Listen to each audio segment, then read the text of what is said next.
Hi, I'm Janie Bradford, and I was a songwriter at Motown Records. I also worked there as an employee, and Janie Bradford, the songwriter, record executive, poet, and education advocate, best known for co-writing Motown's very first major hit,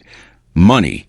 That's What I Want. Passed away on Friday, August 21st, 2026, at a Los Angeles hospital following an extended illness at the age of 87.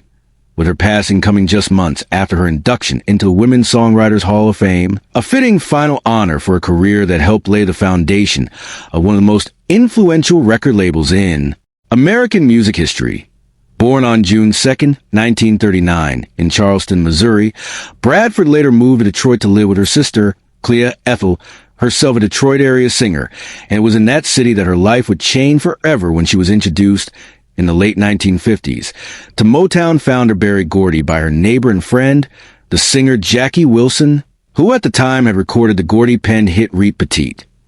Bradford joined Motown in 1958 as a receptionist, but like many of the label's early employees, she quickly became involved in the creative side of the business as well, and in 1959 she co-wrote, alongside Gordy himself, Money, That's What I Want. First recorded by Barrett Strong, a song that would go on to become so iconic that it was later covered by both the Beatles on their album with the Beatles and by the Rolling Stones on their debut UK EP, cementing its place as one of the most enduring songs to come out of the Motown catalog. Bradford's songwriting talents didn't end there, as she went on to co-write Too Busy Thinking About My Baby, first recorded by The Temptations before becoming a major hit for Marvin Gaye, along with Your Old Standby for Mary Wells. And she also penned material for Diana Ross and the Supremes, Stevie Wonder and the Marvelettes, establishing herself as one of the quiet but essential creative forces behind the Motown sound during an era when male songwriters and producers often received the greater share of public recognition. Over the course of her more than 25-year tenure with the label, Bradford eventually rose to become head of writer relations for Joe Beat, Motown's publishing division, a role in which she helped shape the business side of the songwriting process for the label's growing roster of talent. Berry Gordy, reflecting on her legacy, said in a statement, "Janie was there with me from the very beginning, before there was even Motown, and she will always hold a very special place in my heart. And in the Motown family," adding that she was smart, clever, witty, and fun, as well as talented and determined, and describing her as part of what we called the original Motown family,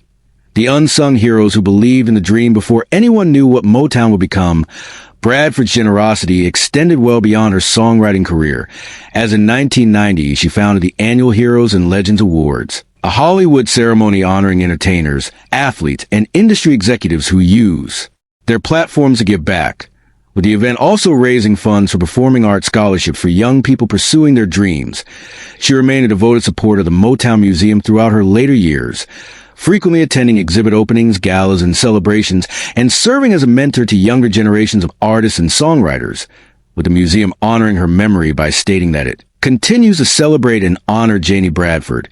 and her immense contributions to the Motown legacy. From her earliest days answering phones at a small Detroit startup to becoming one of the architects behind some of the most beloved songs in American music history, Janie Bradford's story is, in many ways, the story of Motown itself, a testament to talent, determination, and quiet influence that shaped generations of listeners around the world. Rest in peace, Janie Bradford.